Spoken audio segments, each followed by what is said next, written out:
Hello coin collectors out there, welcome back to the Big D Coins channel. In today's video we are going to discuss the 1944 Henning nickel.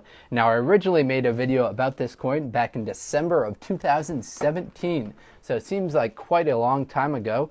The channel has greatly improved since then. The audio quality I think is much better, the background is improved, and my storytelling I think has gotten better as well. In addition, we've got some new subscribers, so wanted to redo this video and talk about the 1944 Henning nickel so that any new subscribers could be alerted of this nickel, and any ones that actually saw that video back in December might want some more information on it. So you can tell that these two coins are different right here. So the one on the left is the Henning nickel, the one on the right is the United States Mint nickel. So first we'll discuss how you can identify the Henning nickel from the US nickel for 1944, and then we'll get into the story of the Henning nickel, how much money was he making counterfeiting these, what he did with the coins, and kind of a great kind of overview on counterfeiting coins, something that we really don't talk about here on the Big D Coins channel very often.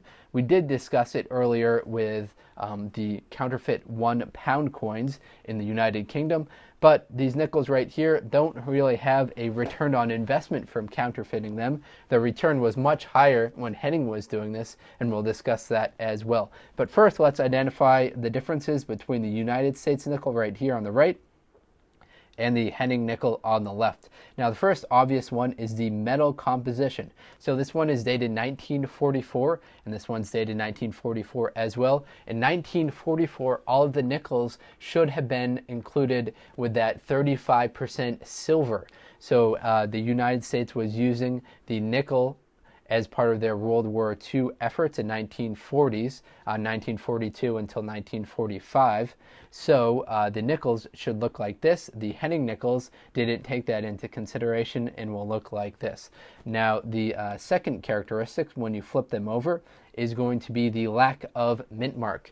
So we see a big P mint mark right here. I'll just rotate that in the light for you. So they put this big mint mark on them to know when to pull them out of circulation. The Henning nickel right here does not have that P mint mark on it. So we see P right here, and then P right, we don't see any P on here. And then the next characteristic that you can identify it by is the bubble in the reverse die for the R in pluribus. So that's what the Henning nickel looks like right there. As you can see, it's a flaw in his reverse die. And then we take the United States 1944 over here. We see that straight R, so no damage there, no errors in the die for that R. And then we've got this one right here. This is just a standard 1946, so this is after the wartime nickels were made, but we see that straight R right there as well. So we've got the R, a good-looking R. We've got another good-looking R.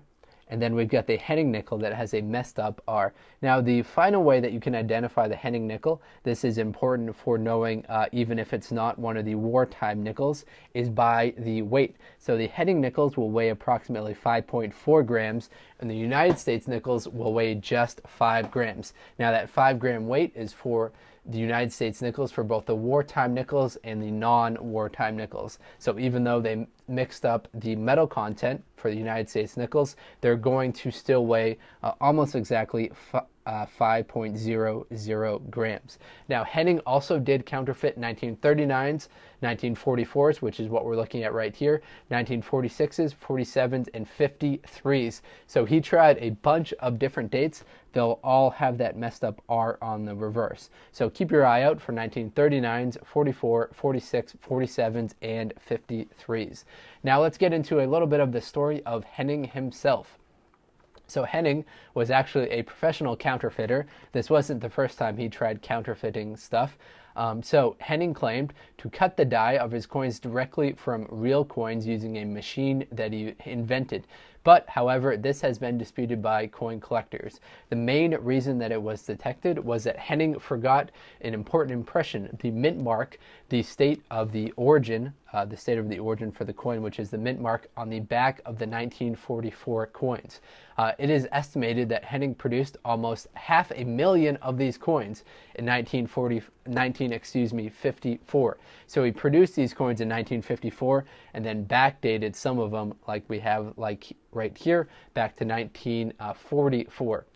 Nearly 100,000 of them went into circulation before a Camden County Coin Collectors Club noticed the missing mint mark and tipped off the Secret Service in early 1955, who traced the operation back to Henning's home in El Rey, New Jersey. Unfortunately for the feds, Henning dumped an estimated 200,000 of his nickels in the Copper River in Cherry Hill, New Jersey, before hightailing it to Cleveland, Ohio. And on his way to Cleveland, Ohio, he dumped another 200,000 into the Skull Ray River in Pennsylvania. So an approximate 12,000 of them were recovered from the first dumping site in Copper River, Cherry Hill, New Jersey, and none of them were recovered from that Skull River in Pennsylvania.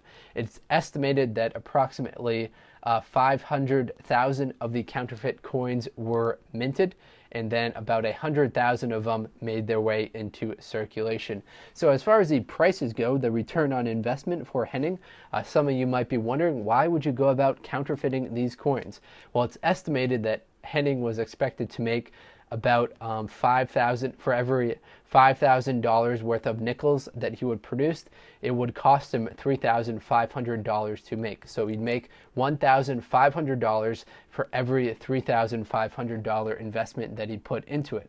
Now, once you take into consideration that prices were much lower back in the 1950s, a starter home would cost you about $8,000, and gas was about 22 cents a gallon. So apparently he thought that it was a good idea and worth the risk for him to counterfeit those.